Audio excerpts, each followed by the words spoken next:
الشیطان الرجیم بسم اللہ الرحمن الرحیم محترم معزز اور محترم سامعین، آج کے اس اسٹریم میں انشاءاللہ العزیز قرآن کریم کو تجوید کے ساتھ سیکھنے کے لیے ہم بیٹھے ہیں۔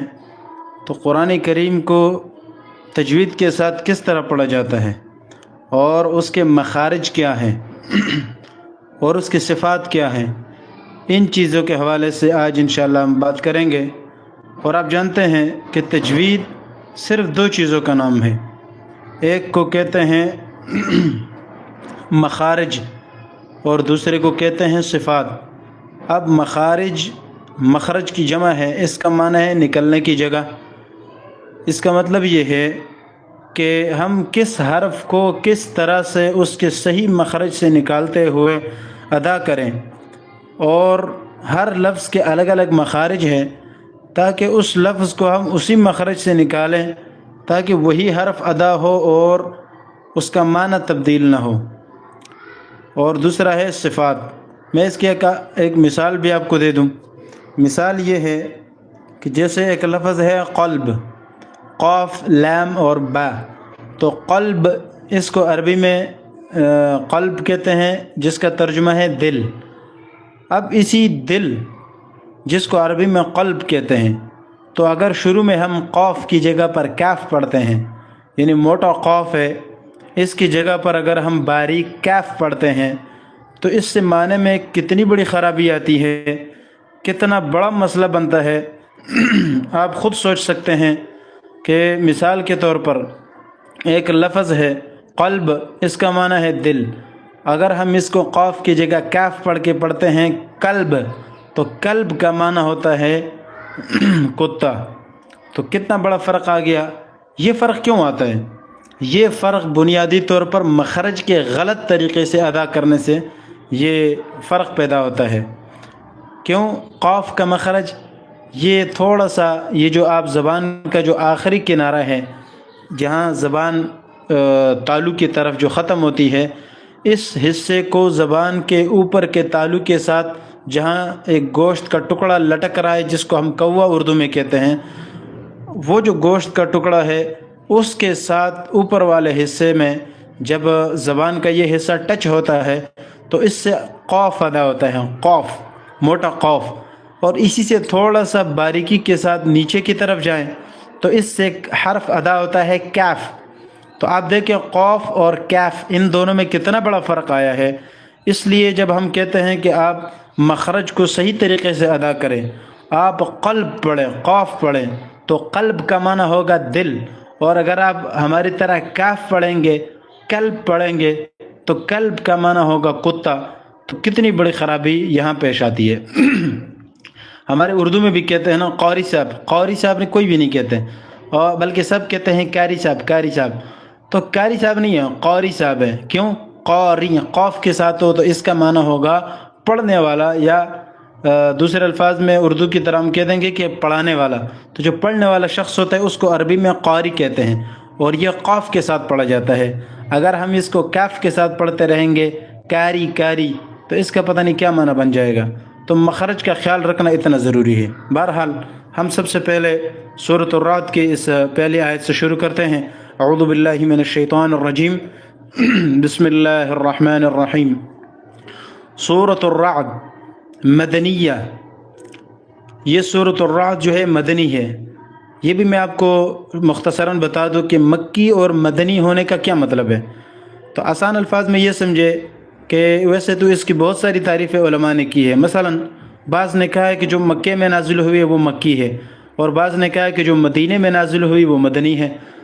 یہ بھی اپنی جگہ ٹھیک ہے، لیکن حقیقت ایسی نہیں ہے، کیونکہ پھر ان پر یہ اعتراض آتا ہے نا، ایک سوال ہوتا ہے کہ چلو جو صورت نہ مکے میں نازل ہوئی نہ مدینے میں نازل ہوئی، باہر کسی مقام پر نازل ہوئی، تو پھر آپ بتائیں کہ اس کو آپ کیا نام دیں گے، آپ اس کو کیا کہیں گے۔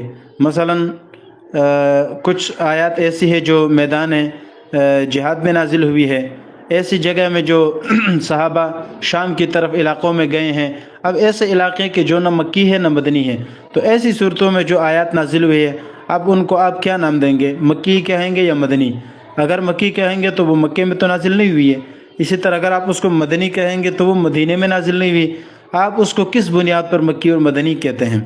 خیر ان کے اپنے دلائل اور اپنے اعتراضات اور سوال و جواب ہے، اس کی طرف ہم نہیں جاتے ہیں، لیکن سیدھا سادہ ایک جواب جو یعنی اس کی جو تعریف علماء نے کی ہے تجوید والوں نے، وہ انہوں نے یہ کی ہے، وہ کہتے ہیں کہ اصل میں مکی اور مدنی یہ فرق تب ہوتا ہے، اس کا آسان یا تعریف یہ کریں کہ ہر وہ صورت جو ہجرت سے پہلے نازل ہوئی ہے وہ مکی ہے، اور ہر وہ صورت جو ہجرت کے بعد نازل ہوئی ہے وہ مدنی صورت ہے۔ چنانچہ اب اس میں آپ مکے کے جگہ خاص نہ کریں، کوئی بھی جگہ آپ کہہ لیں۔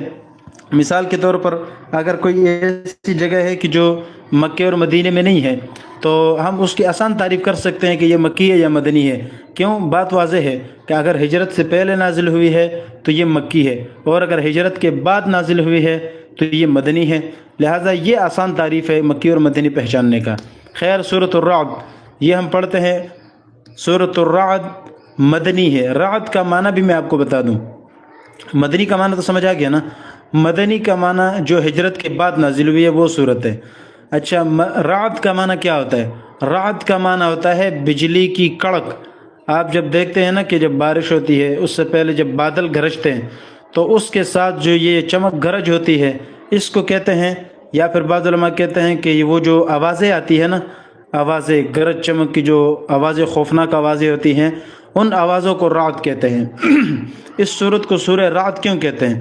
کیونکہ اسی صورت کے اگلے حصے میں فرشتوں کے حوالے سے کچھ تذکرہ ہے کہ یہ فرشتے جو بادل چلاتے ہیں، آپ کو پتہ ہے جب بادل آتے ہیں تو ان بادلوں کے پیچھے اللہ تعالیٰ کی ایک مخلوق کام کر رہی ہے تیزی کے ساتھ، جس کو ہم کہتے ہیں نا کہ فرشتے مقرر ہے ان بادلوں کو چلانے کے لیے۔ اب وہ جب چلاتے ہیں بادل تو ہوتا یہ ہے کہ کبھی ایک طرف لے جاتے ہیں کبھی دوسری طرف لے جاتے ہیں، تو اس دوران ہوتا یہ ہے کہ جب وہ اس کو کوڑے کے ساتھ مارتے ہیں نا، یہ حدیث میں تفسیروں میں آتا ہے، جب وہ کوڑے کے ساتھ اس کو مارتے ہیں تو اس مارنے کی وجہ سے اس میں ایک چمک پیدا ہوتی ہے اور اس سے یہ آوازیں نکلتی ہیں، تو ان آوازوں کو رعد کہتے ہیں۔ تو قرآن میں اللہ نے فرمایا یسبح الرعد بحمدہ والملائکۃ من خیفتہ، کہ اللہ کے فرشتے یہ جو رعد بادل ہیں یہ بھی اللہ کی تسبیح بیان کرتے ہیں، اور ان کے پیچھے چلنے والے فرشتے وہ ہوتے ہیں اور وہ بھی اللہ کی تسبیح بیان کرتے ہیں، تو اس لیے اس سورت کا نام سورۃ الرعد ہے۔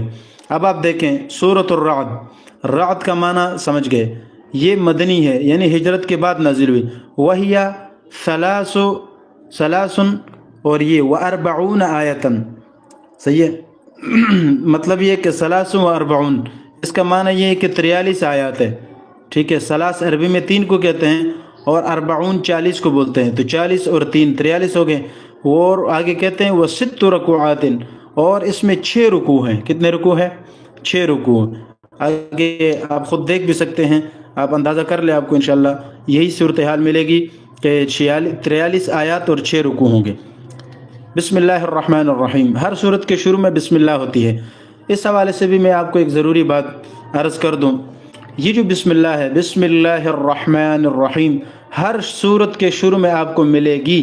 اس سے آپ اندازہ لگا سکتے ہیں کہ قرآن کی کتنی صورتیں ہیں، تو پتہ چلے گا کہ قرآن کی جو صورتیں ہیں وہ 114 صورتیں ہیں، 114 صورتیں۔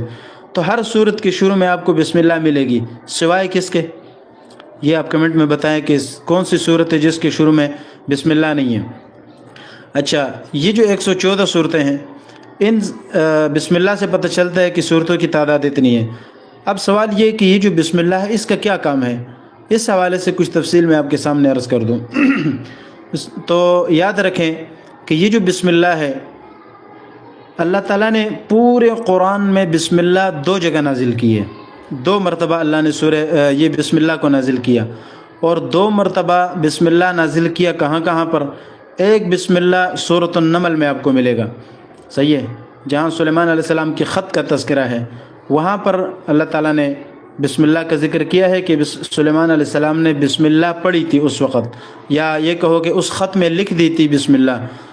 اچھا ایک بسم اللہ تو وہ ہے، اور دوسرا جو بسم اللہ ہے یہ ہمارے ہاں کوئی متعین نہیں ہے، یعنی مقرر نہیں ہے کہ یہ جو اس صورت کے شروع میں بسم اللہ ہے یہ نازل ہوئی ہے دوسری مرتبہ، یا اس صورت کے شروع میں بسم اللہ ہے یہ نازل ہوئی ہے، اس میں کوئی خاص آپ یہ کہیں کہ مقرر بسم اللہ آپ کو کہیں پر بھی نہیں ملے گی، بلکہ ہمارے علماء یہ کہتے ہیں کہ اصل میں اللہ نے بسم اللہ ایک ہی مرتبہ نازل کی ہے، ایک سورہ نمل کے علاوہ ایک نازل کی ہے، اور وہ جو ایک نازل کی ہے وہ بھی اس لیے نازل کی ہے تاکہ تمام صورتوں میں اس ایک کے ذریعے سے فرق کر سکے۔ اب مثال میں ایک مثال آپ کو سمجھاتا ہوں، یہ آپ کو مثال نظر آ رہی ہے، یہ پچھلی صورت ہے سورہ یوسف، یہ ختم ہو گئی اور اس کے اختتام پر آپ کو ایک لفظ مل رہا ہے، یہ دیکھو وَهُدًى وَرَحْمَةً لِقَوْمٍ يُؤْمِنُونَ، صحیح ہے، یہ صورت ختم ہو گئی۔ اچھا، اس صورت کے بعد یہ جو سورہ رعد شروع ہو رہا ہے، آپ کو اندازہ لگ رہا ہوگا اس بسم اللہ سے کہ یہ سورہ یوسف الگ ہے، یہ سورہ رعد الگ ہے۔ اب میں آپ سے سوال کرتا ہوں کہ اگر یہ صورت اور اس صورت کے درمیان یہ بسم اللہ نہ ہوتا تو کیا خیال ہے آپ کو پتہ چل سکتا تھا کہ ان دونوں صورتوں کے جو درمیان یہ صورت الگ ہے اور یہ صورت الگ ہے؟ پتہ چل سکتا ہے؟ تو نہیں پتہ چل سکتا۔ لہٰذا ہمیں لازمی طور پر فرق اسی سے کرنا پڑے گا کہ یہ جو بسم اللہ ہے یہ اس بات کی دلیل ہے کہ یہ الگ صورت ہے اور یہ الگ صورت ہے۔ چنانچہ ہم کہہ سکتے ہیں کہ یہ سورہ یوسف یہاں ختم ہو گئی اور بسم اللہ بتا رہے کہ یہ ایک نئی صورت شروع ہو گئی ہے۔ اچھا، تو خیر فی الحال مختصراً اتنی بات سمجھ لیں، اس کے بعد پھر مزید یہ بات آگے چلائیں گے۔ اچھا چلے، ایک اور اضافی بات، ایک ضروری بڑی علمی بات ہے، وہ بھی آپ کے سامنے عرض کر دوں۔ وہ یہ ہے کہ ہمارے جو احناف کا مذہب ہے وہ تو یہ ہے کہ اللہ تعالیٰ نے ایک مرتبہ سورہ بسم اللہ، یہ جو بسم اللہ ہے اس کو نازل کیا ایک مرتبہ، اور اس ایک مرتبہ کے بسم اللہ سے پوری صورت میں پوری قرآن میں ہر صورت سے فرق کیا جاتا ہے۔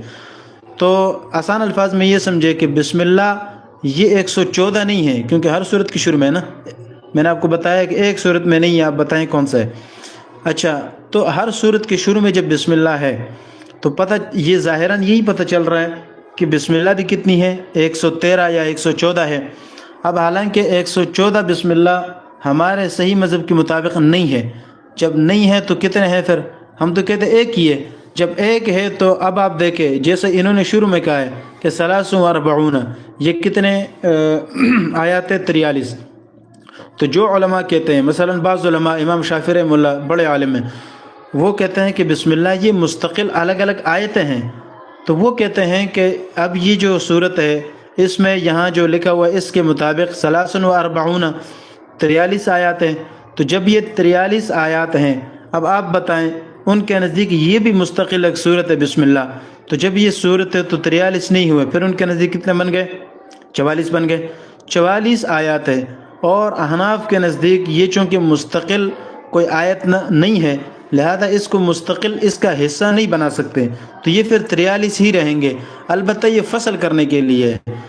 پھر سوال یہ ہوتا ہے کہ چلو یہ فصل کرنے کے لیے اس صورت کا حصہ نہیں ہے، تو پھر 114 113 صورتوں میں سے یہ کس کا حصہ ہے؟ تو پھر آپ نے دیکھا ہوگا کبھی جب رمضان میں قاری صاحب تراویح پڑھتے ہیں تو ان تراویح میں آپ نے کبھی غور کیا ہو تو پورے قرآن اونچی آواز سے پڑھتے ہیں، بسم اللہ اونچی آواز سے نہیں پڑھتے۔